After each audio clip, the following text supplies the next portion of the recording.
We're starting with CM Punk, and when he was fired from AEW, speculation immediately began that he could be returning to WWE, despite the hostile relationship between the two sides for the past decade or so.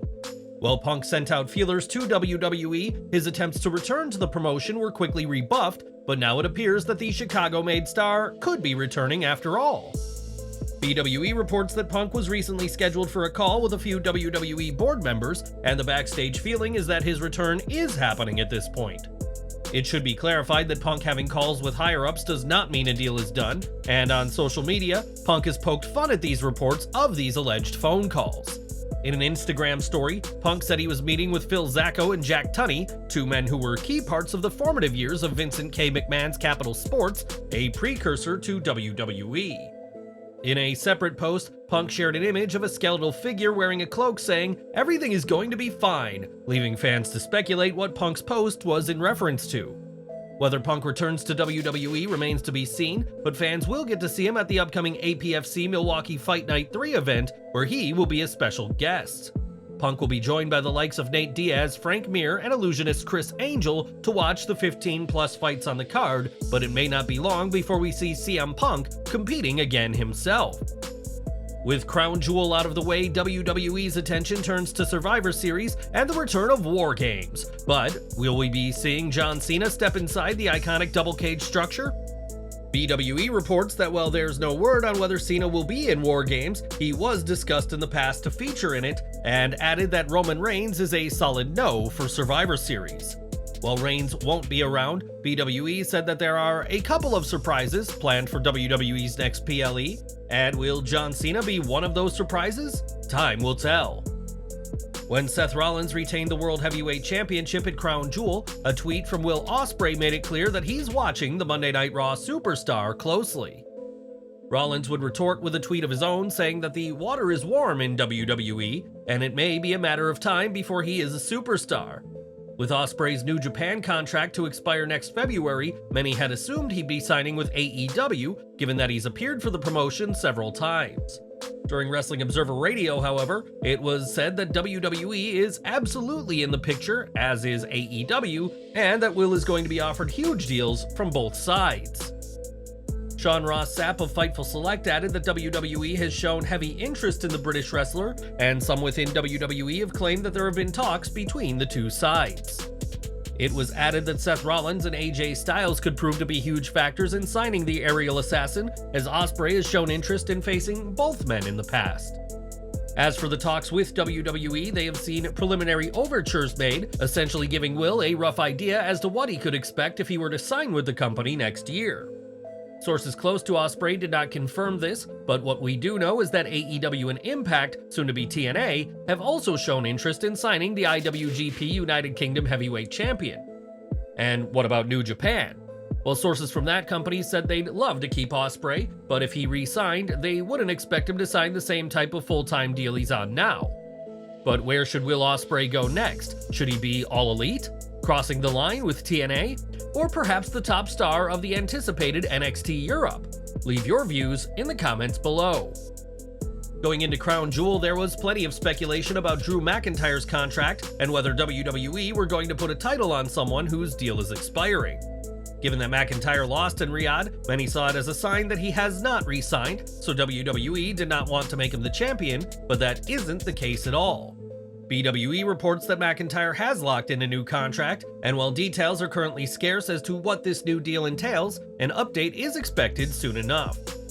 It appears that WWE no longer has to worry about McIntyre leaving the company just before WrestleMania 40, and while he didn't win the gold last week, he'll have the chance to do that in the years to come. At Crown Jewel, Damian Priest intended on cashing in his Money in the Bank contract, and likely would have succeeded if not for Sami Zayn's interference. Zayn stole the briefcase from Priest before making his escape, but this booking decision exposed a serious issue with the Money in the Bank stipulation. On Wrestling Observer Radio, the segment was described as totally ridiculous, as it made clear that you can't cash in without the physical briefcase, exposing a whole bunch of problems. For example, there's nothing to prevent a champion from stealing the briefcase and keeping it locked away for a year, meaning they don't ever have to worry about being cashed in on. It'll be interesting to see what's next for the briefcase and whether Priest can regain the coveted contract on tonight's Raw, but for now, Seth Rollins doesn't have to worry about Priest cashing in. We've got some sad news to report now, as Ontario-based indie wrestler Rob Thompson tragically passed away after competing in a recent show. Thompson, who competed as Rob Rage, died aged 41 on November 4th, and a source said that he suffered a cardiac arrest backstage at the show, which was also a fundraiser. Backstage, wrestlers tried to administer CPR before medical professionals showed up, but as Slam Wrestling reports, he passed away during the ambulance ride to a nearby hospital. On Twitter, Courage Pro Wrestling called Rob a crucial part of the promotion when he joined in 2017, and said that his sad end is a sign that life is short, so people should take care of their loved ones. With his impressive physique, thanks in part to his bodybuilding background, Thompson played several wrestlers for Dark Side of the Ring, including Road Warrior Hawk and Hulk Hogan.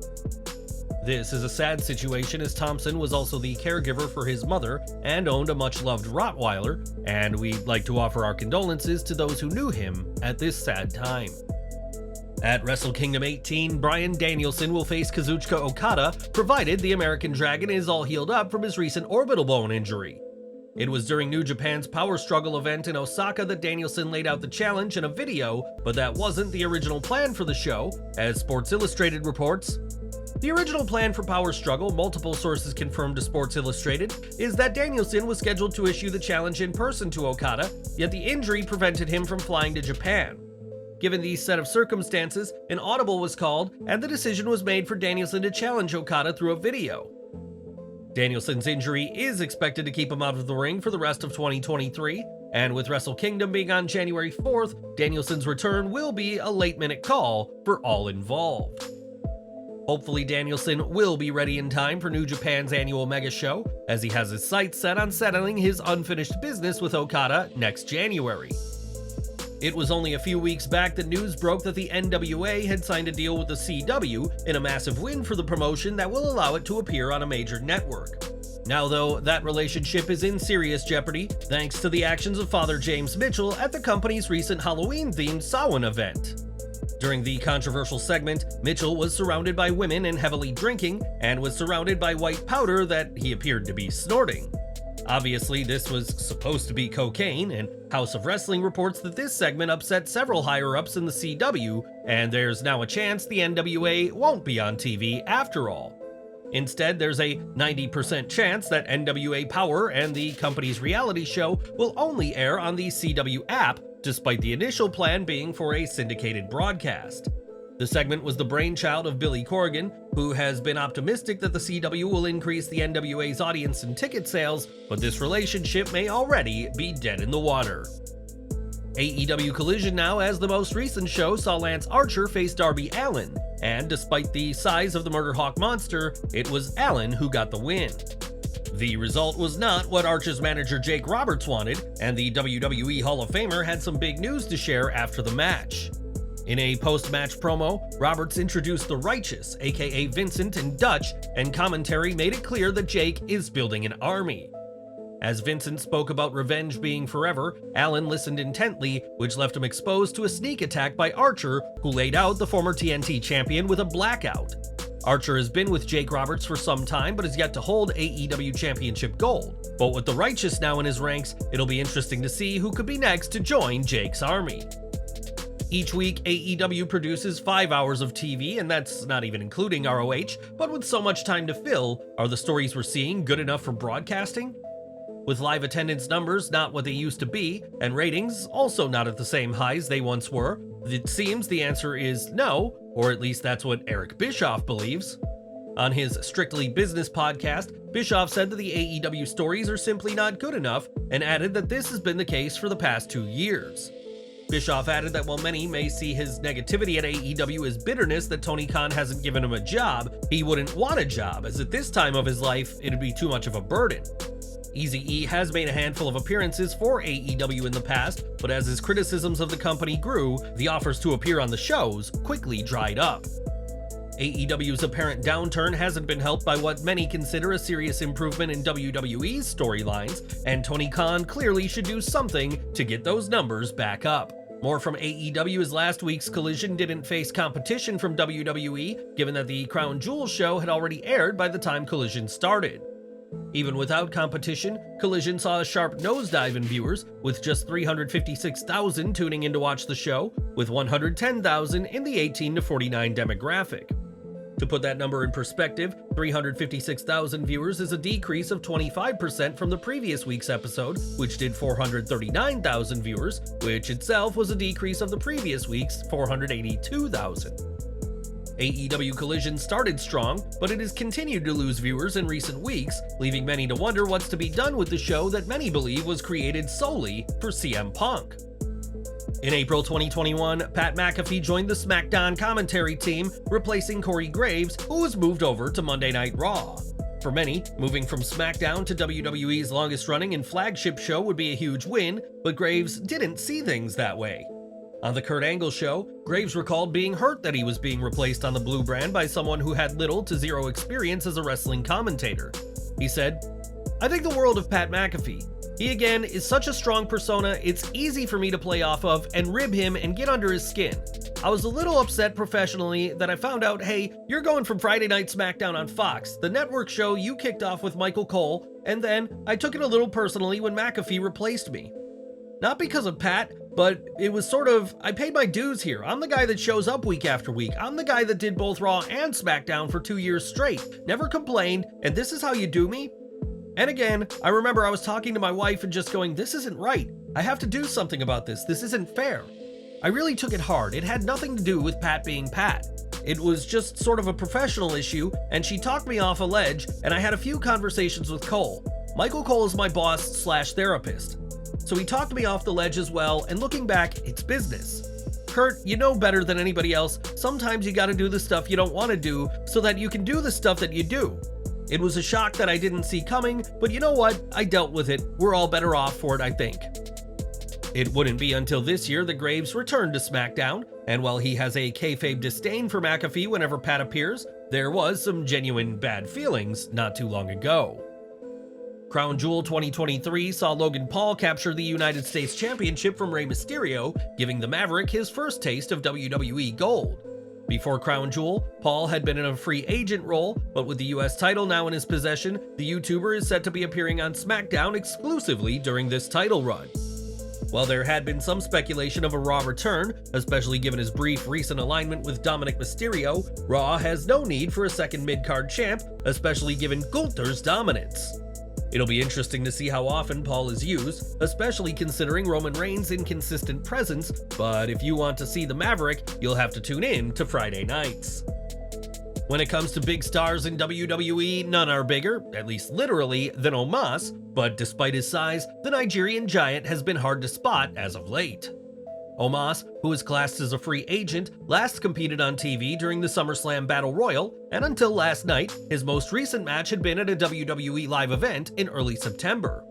Now, 56 days later, Omos has returned to competition, as during the WWE Super Show live event in Rochester, New York last night, he would demolish Akira Tozawa. We'll have to see what's next for Omos, who has feuded with top names like Brock Lesnar and Seth Rollins in the past, but with his in-ring return, we may be seeing Omos back on TV soon enough. Now, WWE is always on the hunt for new talent to add to its impressive roster, and now a fourth-generation wrestler is reportedly set to join the promotion. After losing to Tony Deppen at GCW's See or No event, Brogan Finlay announced that this was his final time competing for GCW before being attacked by Jacob Fatu. Brogan's announcement comes after he participated in a WWE tryout and was reportedly offered a developmental contract by WWE only 2 years after his career kicked off in 2021.